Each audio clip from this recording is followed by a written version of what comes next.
Hello, hai, assalamualaikum. Apa khabar? Selamat datang ke channel Naim Joker. Okey, jap, kali ini kita pergi ke Pekan, Bandar Diraja Pahang.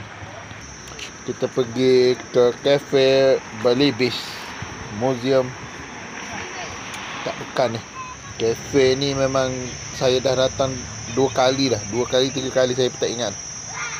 Dulu saya datang, saya pernah buat video, saya minum kopi dekat dalam kereta api ni.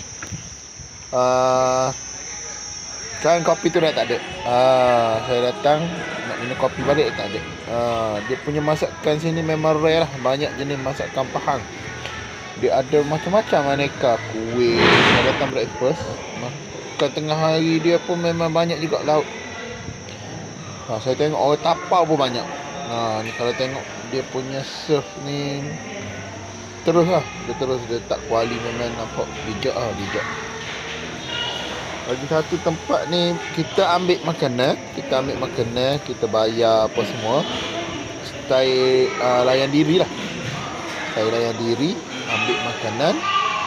Lepas tu kita bayar, kita boleh bawa pergi makan dalam kereta api ataupun nak makan kat meja kat luar ni, dekat sungai ni.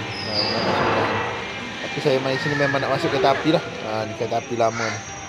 Memang antara yang viral jugalah dekat Pekan. Yang viral Cafe Belibis ni. Okey, ni dah kali ke-2, ke-3 macam tu lah.